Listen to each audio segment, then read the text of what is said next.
Dave. Sorry. Of course, when class starts, he needs to open his mouth. I'm so sorry. Welcome in, everybody. I'm so glad to see you.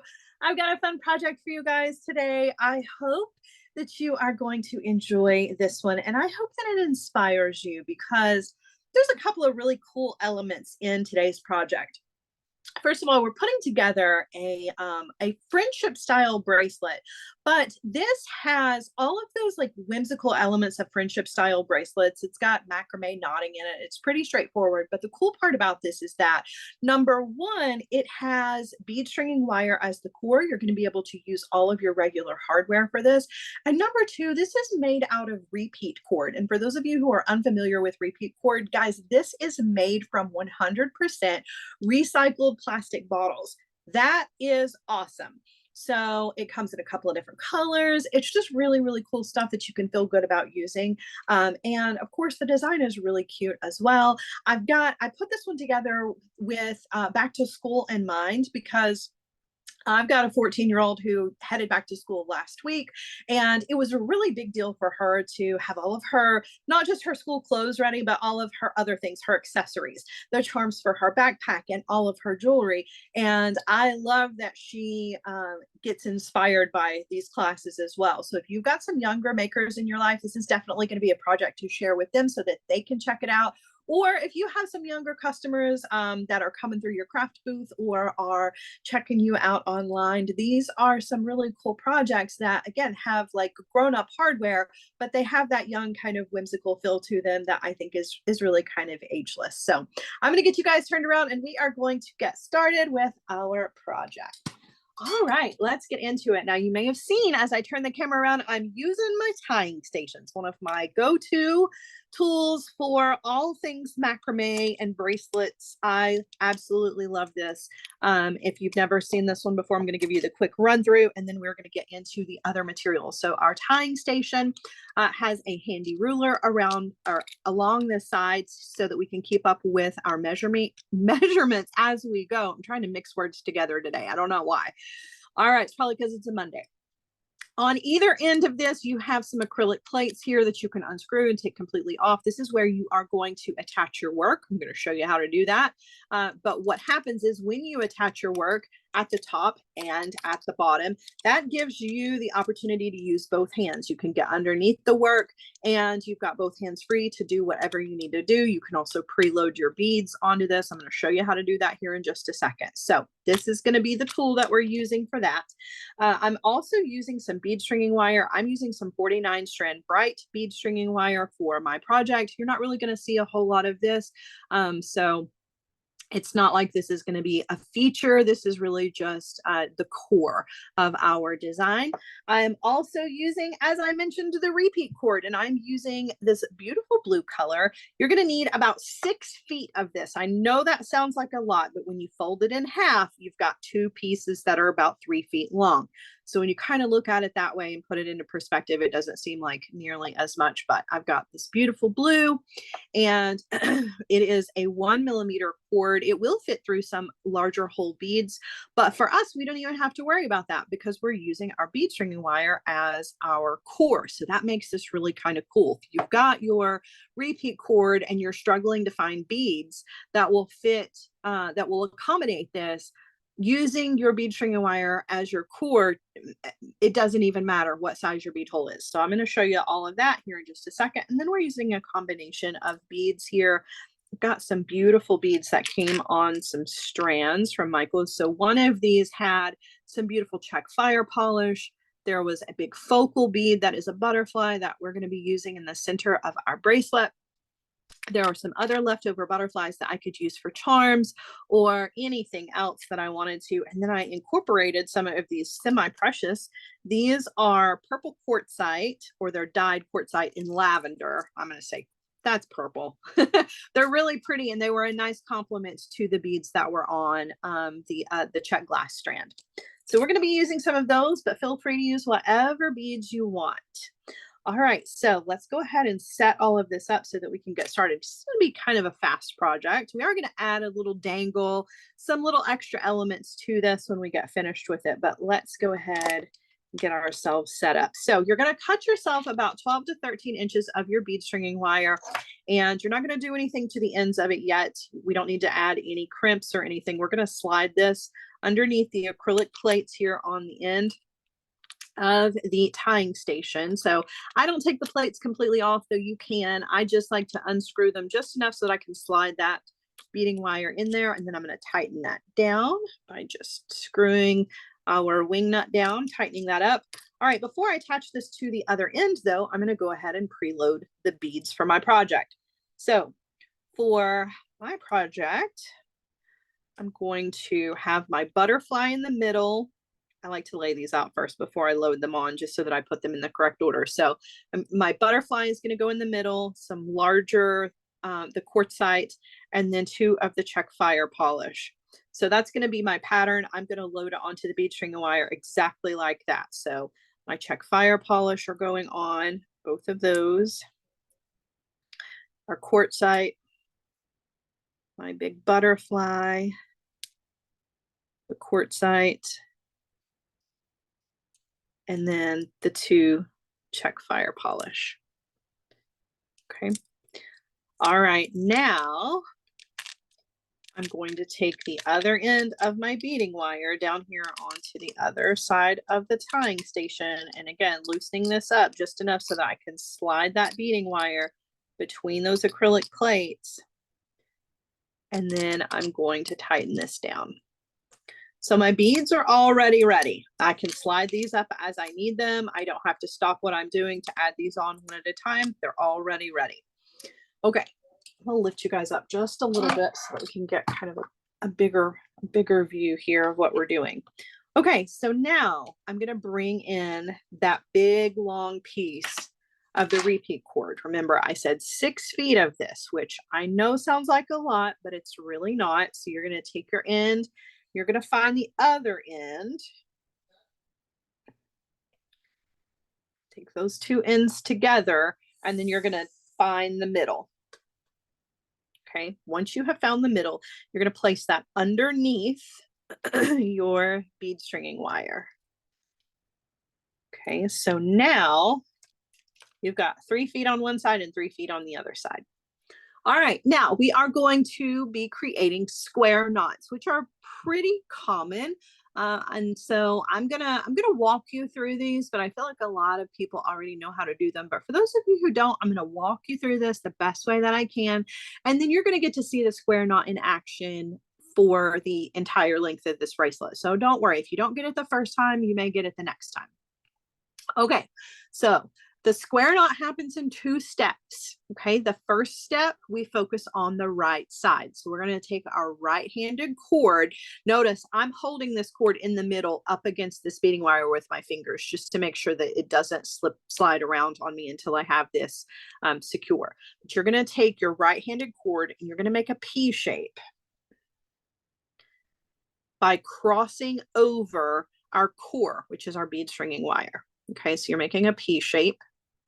And you're going to take that left cord. It's going to actually cross over that right cord that you now have, running this direction.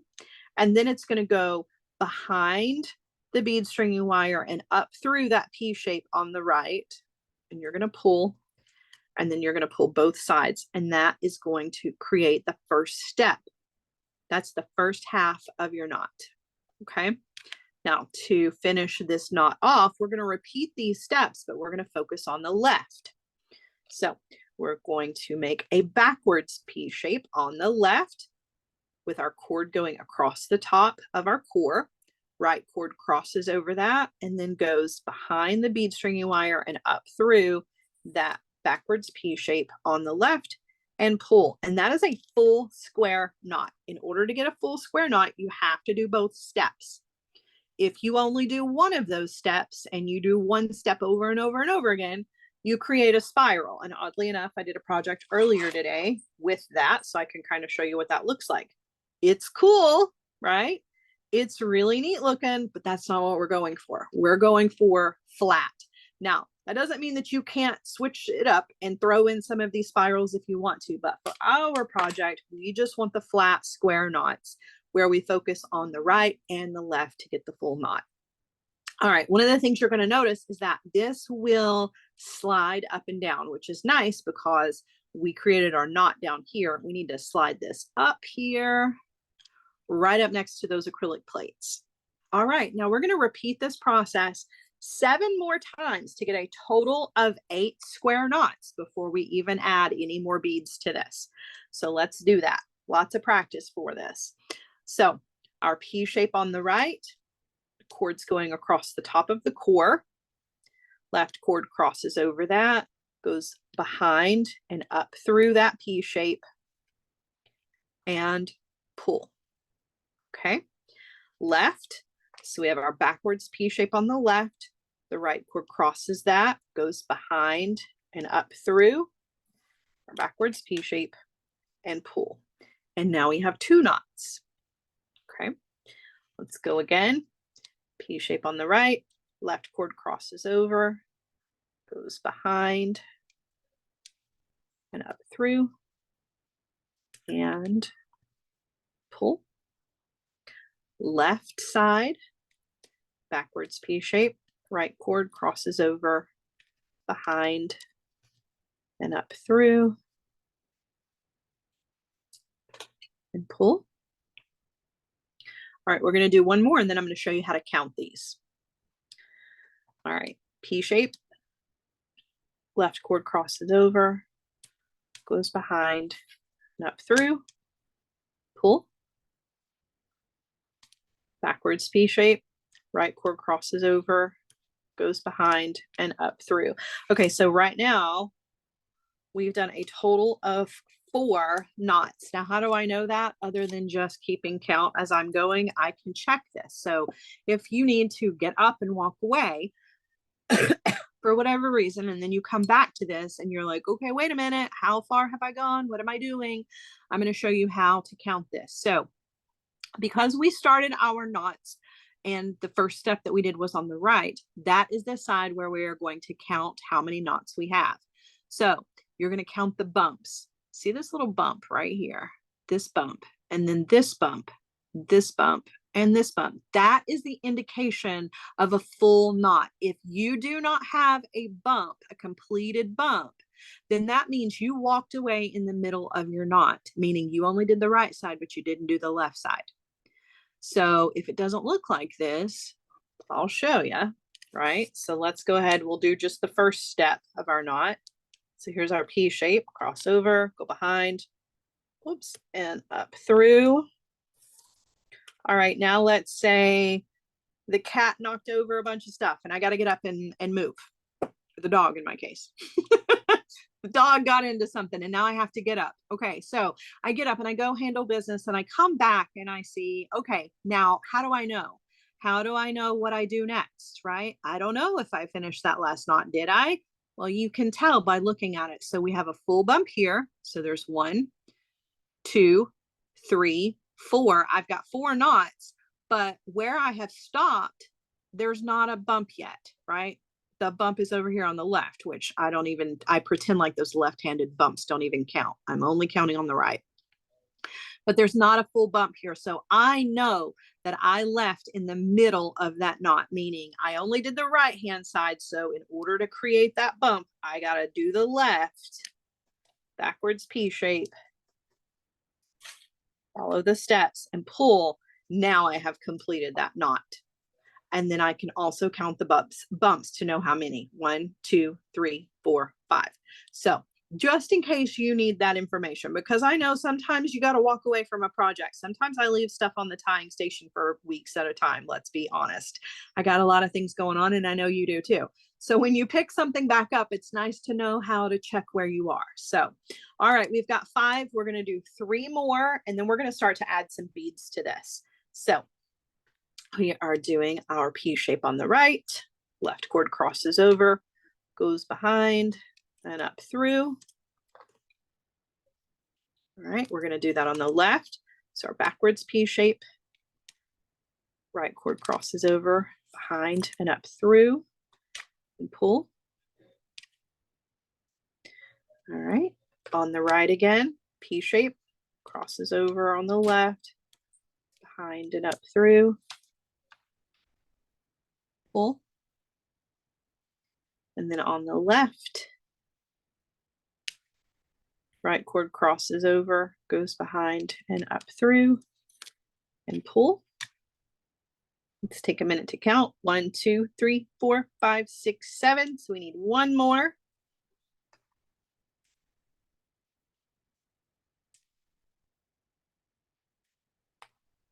Okay, so pull and then pull. All right, now we're ready to add some beads to this, and we really don't change any of what we're doing other than just sliding a bead in, and the knot is going to stay exactly the same. You're just going to do it around a bead. So let's do that. Let's take some of our beads and add to this. So we're going to slide up that first bead, which is one of our check fire polish. So we're just sliding that right up next to the last knot that we created. And then we're going to do the same steps. So we're just going to keep on going. Our P shape on the right, left cord crosses over, goes behind and up through, and then we pull. And when we pull, it's going to create a little frame of that RePEat cord around the outside edge of our bead. All right, now we need to finish this because it's not going to stay if we don't follow through. So we've done the first step. We still need to keep going with the second step. Don't think that you're done and just keep going. You still have to do both steps of the square knot. So we need to do the left-handed cord. So there's our backwards P shape on the left. Right cord crosses over and goes behind and up through. Now you may find that it may come a little loose before you tighten down the second half of that knot. So I like to get in there with my fingers and kind of pull to re-tighten and then slide up that second step. And that will lock that knot in place and you've got a cute little frame around your bead. All right, so now we're gonna slide up another bead and we're just gonna repeat that process. So P shape on the right, left cord crosses over, go behind, whoops, go behind, oh my goodness, and up through and pull. And then on the left, backwards P shape, crosses behind and up through. Now I'm only putting one knot in between each one of my beads, but you can get creative here. You can put as many knots in between your beads as you want to. It's a great way to kind of adjust the length of your bracelet. So if you need a little bit longer bracelet than the one that we're going to create, you can add extra space by putting an extra knot in between your beads if you want to, or extra knots on the end. So just keep that in mind. You can get creative, extra knots, extra beads, whatever you want to do to your bracelet. All right, I'm going to slide up the quartzite and we're going to do a knot around it. So P shape on the right, left cord crosses over, behind and up through, and pull. And then same thing. Backwards P shape on the left, cord crosses over, it's behind and up through, reset that, and then pull in that second step.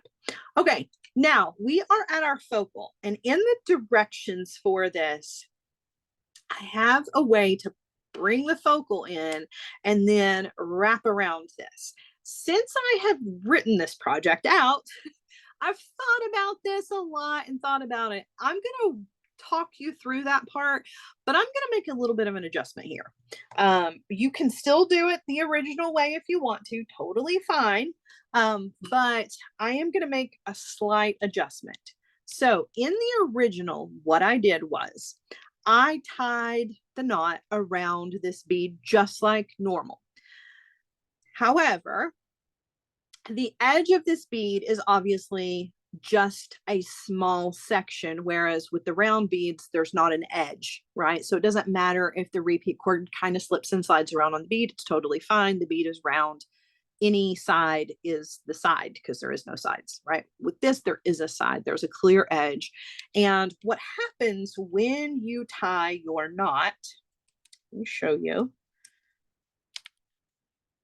Couple of things are working against you here. Number one, you only have a small amount of surface area on the side of your bead. Number two, the RePEat cord is slippery. So what happens is you put your bead in here, you slide it on, and then you tighten up that RePEat cord around the edge of that bead. And you can tie it really, really tight.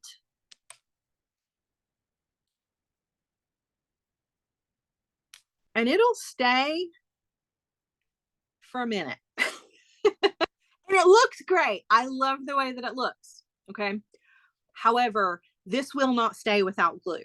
So of course, in the instructions, I added glue because that's important, right? And I want to be really straightforward about the fact that you are going to have to add glue to this, because if you don't, as you wear this, there is going to be some wiggle that happens over time. The RePEat cord is going to get a little loose, and your bead is going to inevitably slip out of the grasp of the RePEat cord. Okay, so if you want to follow the steps exactly like I wrote them, you go ahead and create your knot just like that. You're going to follow through with the second step. At the end of this project, you're going to come in and you are going to very gently squeeze some glue around the edges and let it set. That's going to glue that cord to the bead. Now, that's fine. And it looks really cool. And I love that. And if you want to do it that way, that's fine. But you don't have to. Okay. I think this bead looks just as good, even if we take this cord and we push it to the back of this bead, right? Underneath, push it to the back. Because inevitably, without glue, that's what's going to happen to it anyway. And we just leave those cords on the back. And we go ahead and tie our knot, just like it is. I'm going to show you what that looks like here in just a second. But first, let me set this knot. So I did the right side, right? I'm going to go ahead and do the left side. So here's my backwards P shape. Right cord crosses over, goes behind and up through. Now, keep in mind, this is going to create a clear front and a clear back of your bracelet. There's no ands, ifs, or buts about it. This is the front, right? You don't have the versatility that you had if this was framing this bead, where you could flip it around and wear it either direction. For this, there's a clear front and a back, because on the back, this is what it looks like. You've got that cord running across the back of those beads, which to me is totally fine. It's not uncomfortable. The RePEat cord is really soft. It's really supple, so it doesn't bother me in the least. But now there's a clear back, right? This is going to be the side that is up against your skin. Whereas if it's framing the bead, it makes no difference.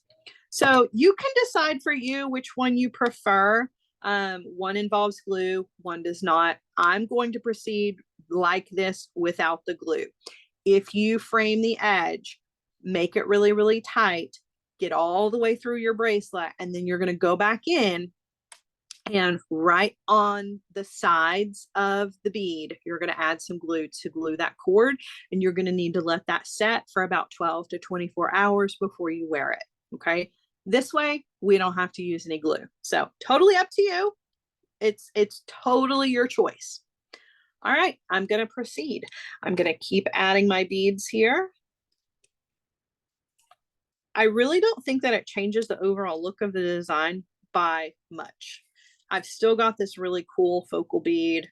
The only difference is that I can only wear the bracelet one direction, because, you know, those cords are going to be up against my skin, and I don't want those to show.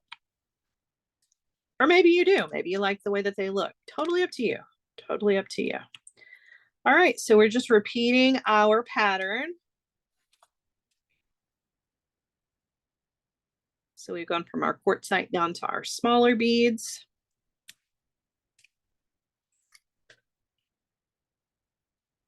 All right, here's our last fire polish, and then we're going to finish this off with just the knots.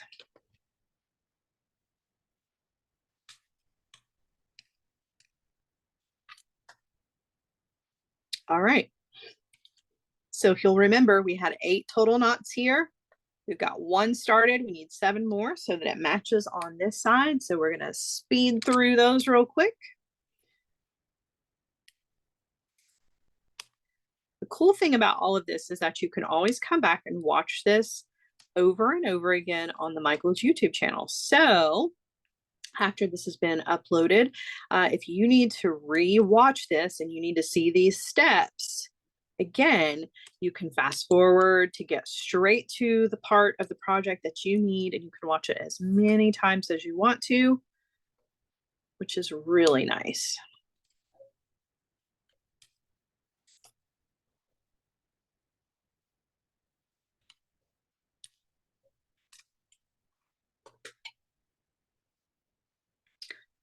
All right, so there's 4 knots so far, and I know I'm not walking through these, but just like I mentioned, if you need to see these knots one step at a time, you can always come back and rewatch.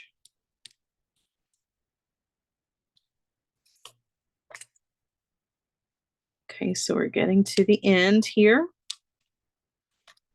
And we're going to add our hardware to this and a little fun dangle, just because I add dangles to absolutely everything. I can't help myself. All right, let's count our knots.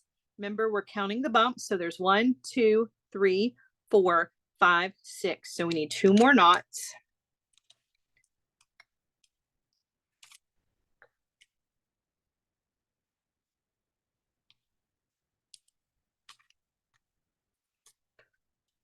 So there was 1, and this is the final.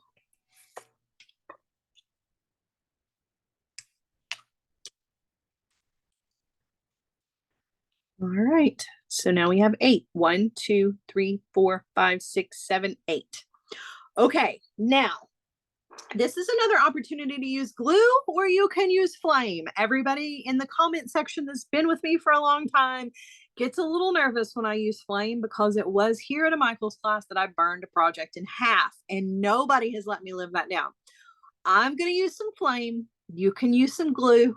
It's totally up to you. But what I need to do is I need to melt the ends or glue the ends, depending on what your preference is. Okay, so I'm going to melt mine. If you want to glue yours, you're going to need to unattach this, flip it over, tie 1 more knot, and then add glue to it. For me, we're going to use flame. Everybody hold your breath. Everybody in the chat's like, oh no, here we go again. All right, so I'm going to come in with my scissors or whatever you're using to cut your cord. Nicole's grabbing the fire extinguisher. We're going to cut this off, leaving yourself about 1/4 of an inch, maybe a little less than 1/4 of an inch. You're going to do the same thing on the other side. All right. And then I'm going to use a lighter. You can use like a thread burner if you want to. The trick is you don't want to, let's go ahead and let's take it off of the tying station on this side, but you don't want to set the cord on fire. Okay. You just want to get it close to the flame to get it hot enough to melt. Right. So you're just getting close, and you can see how it starts to melt, melt, melt, melt, melt, melt, melt. And then once it gets short, tap it down with your finger, and it doesn't hurt. It's not going to burn you. But see how you tap that down? It's like you've created your own little glue out of melting your cord. I'm going to do the same thing on the other side. And if you're using a thread burner, it's the same thing. You don't have to just put it directly on there.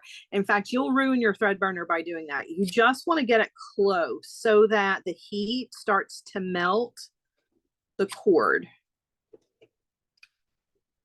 And then just tap it down with your finger, and you've used that as your own glue, right? You can see it's glued the ends. All right, that's it for finishing off your ends. Now, again, if you don't want to do that part, bring it to the back. You would take your 2 ends, tie an overhanded knot. That knot is going to sit up against these knots, and then you're just going to add glue to it, let the glue dry, and trim your ends as close as you can get them. Okay. All right. Now we're going to take this side off of the tying station, and we're going to set the tying station to the side, because now what we have is our bracelet on our bead stringing wire, but our ends are unfinished. So it is time to add our hardware. Okay. So we have bead stringing wire. So we're going to treat this just like we would any other stringing project. So I'm going to use a crimp. I'm going to use a wire guardian. I'm going to use my crimper tool.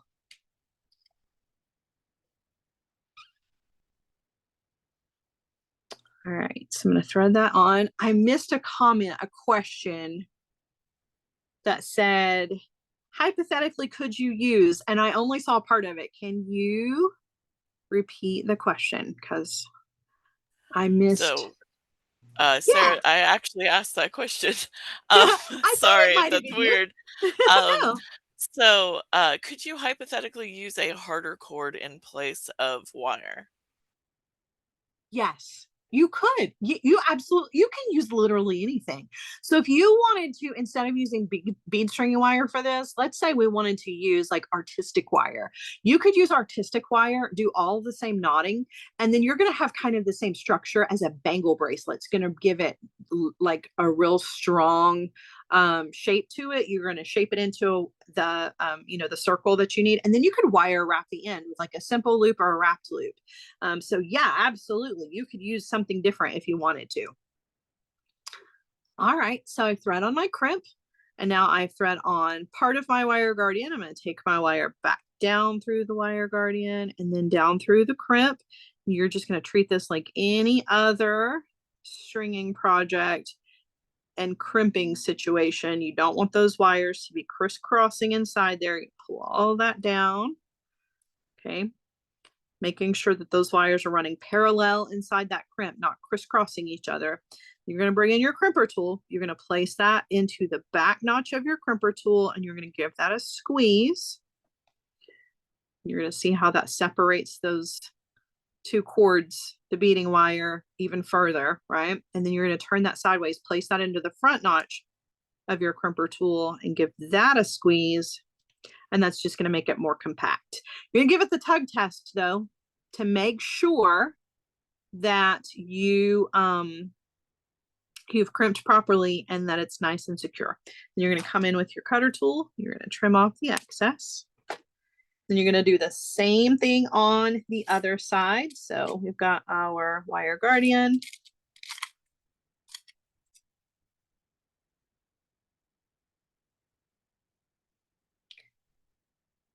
So up through the wire guardian, down through the wire guardian, and then down through the crimp.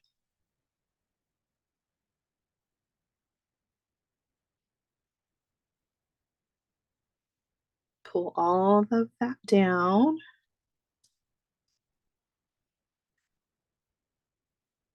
Okay, and then you're going to crimp. Back notch of your crimper tool, give that a squeeze.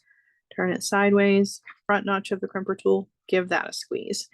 And then bring in your cutter. All right, so now you have two finished ends, and what is left is to add the hardware to this, and then a dangle for fun, because we love extra dangly fun things, right? But let's go ahead and put at least one jump ring on one of the ends. So I'm just going to take 2 pairs of pliers here, twist to open my jump ring, and I'm going to thread that onto one end, and I'm going to close that back for now. Okay, down here on the other side, I'm going to use some of those extra beads that were in that beautiful strand of check glass beads. So I've got one of the butterflies, and then I've got some of the smaller check fire polish, and I have wire wrapped 3 of those already. We're going to wire wrap 2 of those, and then we're going to make just a little cluster with our butterfly and our little check fire polish, and we're going to put that on this end with our clasp. So what you're going to do is, for each one of your fire polish beads, however big you want your cluster to be, each one of those is going to go onto a head pin. Okay, and then you're going to do a wrapped loop. So I'm going to come in with my chain nose pliers, grab the wire. I'm going to bend the wire over the top of the pliers. Then I'm going to come in with my round nose pliers. Okay, we're going up and over. Rotate, take the wire over to the other side, and then we're going to wire wrap in that space between the loop and the top of the bead. And you're going to come in with your cutter and trim off the excess. And you're going to do that with all the beads that you want in your cluster, keeping in mind that for your cluster, you want an odd number of beads. So that's why I have 5 plus my butterfly. So we're going to do one more together. Okay, bending the wire, coming in with the round nose pliers, up and over. Rotate the pliers to take the wire over to the other side. And wire wrap and trim. All right, let's make a little miniature cluster. So we're gonna use a couple of jump rings here. So I'm gonna take a jump ring, gonna twist to open, and I'm gonna thread on one of the check fire polish beads, twist to close. Okay, pick up another jump ring, open.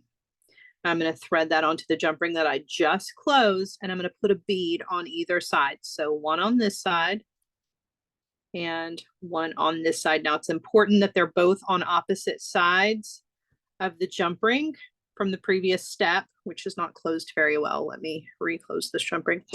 You want to be sure that there's one on either side so that it hangs nice and balanced, because if both beads are on the same side, it's going to be a little lopsided. Okay. I'm going to pick up one more jump ring, open, attach that to the previous jump ring, and again, a bead on either side to make sure that it is nice and balanced. Now, before I close this jump ring though, I'm going to thread on the eye part of an eye pin, and you can see how cute this little cluster is. There's a single bead that's hanging a little bit longer, and then two beads on either side. It's nice and balanced. Okay, threading on an eye pin, and we're going to close this back. Now on that eye pin, I'm going to thread on my butterfly. All right, now you can do a wrapped loop or you can do a simple loop. It is up to you, but this is just a fun little extra element to add to your bracelet. I'm going to do a wrapped loop. Grab the wire right where it is coming out of the top of that bead, bend, come in with my round nose pliers.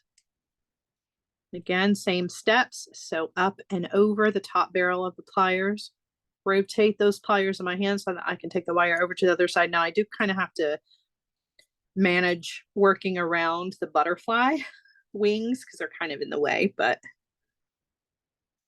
then I'm going to wire wrap in that space. And then I'm going to come in with my cutter and trim off.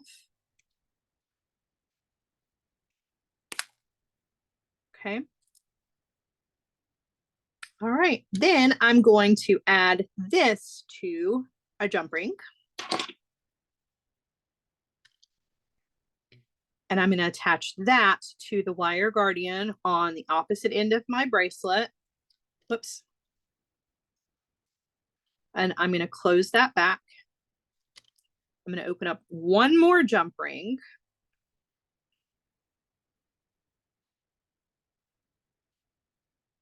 I'm going to attach it to that jump ring with the dangle on it, and then I'm going to add my clasp to it just so that everything is kind of separated. This is also a good area to add extra length. So if you need more length to your bracelet, now is the opportunity to add as many jump rings as you want. This also just kind of separates everything out so it's not all jumbled together. And then I have one jump ring left that I'm actually going to add over here on the other end, just for some extra, like I said, length. Is it necessary? No. But if you need it to be a little bit longer of a bracelet, then it might be a good idea to add it. And then that's it. Your bracelet is done. You've got all of the fun of a macrame bracelet, but all of the hardware of a grown-up piece of jewelry so that you know that it is going to be nice and secure, because you've got your wire guardians and your crimps and your clasp and all of those things. You've got your little extra element. You've got your dangle for a little extra fun. And you've got a beautiful butterfly bracelet to get you started for a brand new school year for some of our guests or some of their customers or family members, or just for you, because listen, you're never too old to wear blue and purple and butterflies as far as I'm concerned. Right?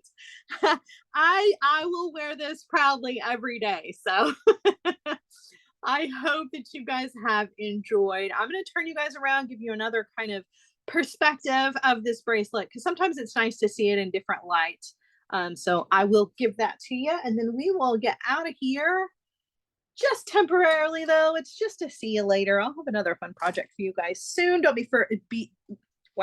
forget to be checking out all of the other amazing projects and designers and all of the fun crafts that are available on the Michaels website, all of those online classes, and then of course again over on the Michaels YouTube, because that's where they all end up, which is nice because you are never you're never needing something to be inspired by. There's so much available. So all right, there's our beautiful bracelet. And you can see on the other side where our cord is, you never even see that. So when you have this on, you don't see any of that cord that's on the back.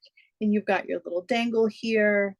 So pretty, so cute. I hope that you guys have enjoyed this project, and I hope that you will definitely check out the two main stars of today's project. And that is, number one, the tying station, because it is so versatile. You can use it for things other than just macrame. It's just a great way to attach your work so that you have your hands free to do all of the things that you need to. And number two, the awesome RePEat cord that again is made from 100% recycled plastic bottles. That is awesome. It comes in a couple of different colors and you can feel good about using it. So I hope that I have inspired you. I will be back with you guys very soon with another fun project. In the meantime, go make something pretty and I will see you soon. Bye, guys.